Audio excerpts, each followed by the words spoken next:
सकारात्मक परिवर्तन चैनल पर आप सभी का स्वागत है। आज इस अध्याय में हम पढ़ेंगे भक्त ध्रुव का अपनी माताओं सहित ध्रुवलोक को जाना।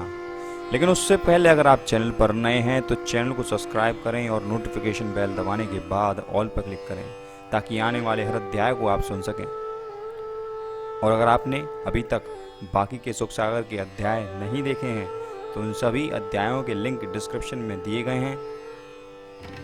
आप इस अध्याय को सुनने के बाद उन सभी अध्यायों को सुन सकते हैं। तो चलिए इस अध्याय को आरंभ करते हैं। मैत्रेय जी कहने लगे, हे विदुर जी, ध्रुव जी के शरीर त्यागने के समय प्रभु के पार्षदों ने एक सुंदर विमान उनके पास ले जाकर कहा, हे ध्रुव जी, प्रभु ने आपके लिए यह विमान भेजा है, अतः आप इस पर बैठकर ध्रुवलोक को चलें। पार्षदों के ये वचन सुनकर ध्रुव जी ने सोचा कि जिस छोटी माता के कारण मैं इस पदवी को प्राप्त कर सका हूँ वह गुरु के समान है, परंतु मुझे कठोर वचन कहने के कारण वह नरक का दुख उठाएगी। इससे अकेले ध्रुवलोक में जाने में मेरा धर्म जाता रहेगा। उस समय ध्रुव जी के मन में हाल जानकर पार्षदों ने पूछा, हे ध्रुव जी, आप किस चिंता में हैं? ध्रुव जी ने कहा, जिस माता के ताने के कारण मैंने यह पद प्राप्त किया है, मैं उसे भी मुक्ति पद प्राप्त कराना चाहता हूँ। यह सुनकर पार्षद बोले, हे ध्रुव जी, प्रभु ने हमें आपको दोनों माताओं सहित ले चलने की आज्ञा दी है, इसलिए वे दोनों भी आपसे पहले ही वहाँ पहुँच जाएंगी। यह सुनकर ध्रुव जी बहुत प्रसन्न हुए और अपनी पत्नी सहित विमान में बैठ ध्रुवलोक को चले गए।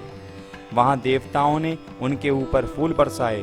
उस समय नारद जी प्रचेताओं के पिता का यज्ञ करा रहे थे। उन्होंने जो ध्रुव का विमान देखा तो वे बहुत प्रसन्न हुए। यज्ञ कराने के बाद उन्होंने ध्रुव से कहा, हे ध्रुव, तुम्हारी सब अभिलाषाएं पूरी हो गई हैं। नारद जी के वचन सुनकर ध्रुव उनके चरणों में पड़ गए और हाथ जोड़कर इस प्रकार कहने लगे, हे नारद जी, आपकी कृपा से ही मुझे यह बड़ाई मिली है। देवर्षि ने कहा, हे ध्रुव, प्रभु ने जैसी दया तेरे ऊपर की है वैसा अविचल पद किसी और को नहीं मिल सकेगा। इतनी कथा सुनने के बाद राजा परीक्षित ने पूछा, हे महामुनि, प्रचेता लोग कौन थे? कृपा कर उनका हाल कहिए। श्री सुखदेव जी बोले, हे परीक्षित, जब ध्रुव जी बदरी वन को प्रस्थान कर गए तब उनके पुत्र उत्कल ने बहुत समय तक सातों द्वीपों का शासन करके समस्त प्रजा को प्रसन्न रखा। तदुपरांत वे भी यह सोचकर कि संसारिक सुख स्वप्नवत मिथ्या ही हैं, इसलिए जैसे मेरे पिता ध्रुव सांसारिक मोह माया को त्याग कर श्री हरि की शरण में जाकर धन्य हो गए, उसी तरह यदि मैं भी इस संसार से विरक्त होकर श्री हरि भगवान का ध्यान करूं तो बहुत उत्तम रहेगा। वह यह विचार करने लगे कि पूछने पर तो कुटुंब जन विरक्त होकर घर त्यागने नहीं देंगे, अतः मुझे अपने को पागलों जैसा बना लेना चाहिए। जब लोग यह जान लेंगे कि यह पागल हो गया है और राज करने योग्य न रहा, अब मैं इनसे सहज ही छुटकारा पाकर श्री हरि की तपस्या भली प्रकार कर सकूंगा।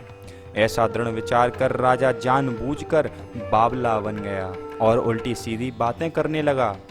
उसकी ऐसी स्थिति देखकर कुटुंबी जन ने यह जान लिया कि राजा बावला हो गया है।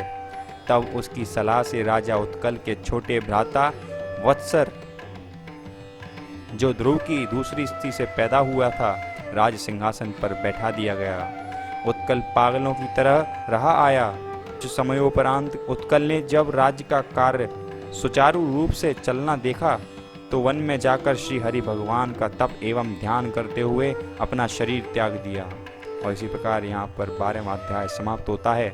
लेकिन अगर आप चैनल पर नए हैं तो चैनल को सब्सक्राइब करें और नोटिफिकेशन बेल दबाने के बाद ऑल पर क्लिक करें।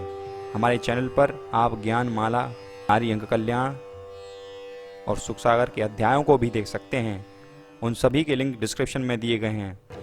और इस अध्याय को लाइक करें, शेयर करें और कमेंट कर बताएं कि आप इस अध्याय से किस प्रकार आनंदित हुए हैं। धन्यवाद।